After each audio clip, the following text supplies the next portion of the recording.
Yon mga tol, rekta source tayo ng paninda at pang content. Unahin ko na rito sa source ko ng gulay at ito yung bill natin. Ito, bayad ko. At okay na to mga tol.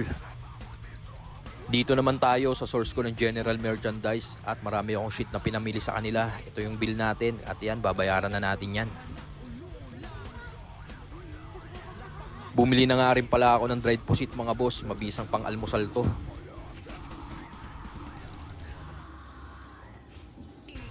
Tas dito naman tayo sa source ko ng bangus mga tol. Bumili ako ng 2 bangus dyan at pinaboneless natin yan kay tropa. Tas dito naman kay ate, bumili ako ng 1 kilong tilapia na tinda niya. Tas to na mga tol, binayaran na natin tong bangus at tilapia. Dito naman tayo kay kuya, bumili ako ng 1 kilong chicken wings.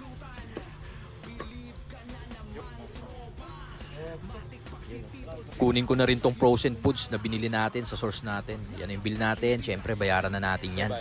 Tas to naman, dito tayo kay bossing, bumili ako ng 1 kilong chicken feet dyan.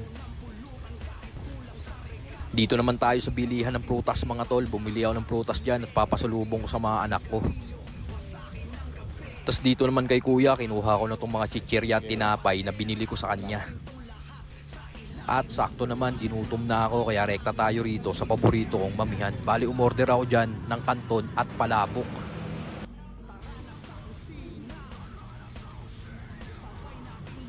So mga tolo, palabok at kanton combo. Kain tayo.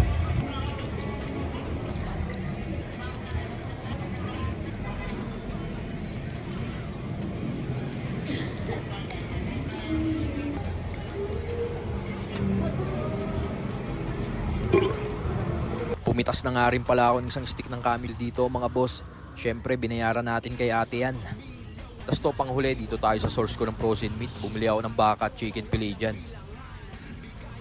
At pag uwi sa bahay, nilagay ko na tong skinless longganisa sa freezer ng tindahan. Tapos tong pinamili nating karne, hugasan na natin to. Simulan ko na dito sa chicken feet, sunod tong chicken wings. Tapos tong 3 pirasong tilapia at 2 boneless bangus. After natin malinisan, rekta na dito sa isang freezer yan. Una ko nang linagay itong baka at chicken fillet. Sunod itong tilapia, chicken feet, tapos itong chicken wings at boneless bangus. So paano mga tol? Tapos na ang ating rekta source. Hanggang dito na lang. Peace!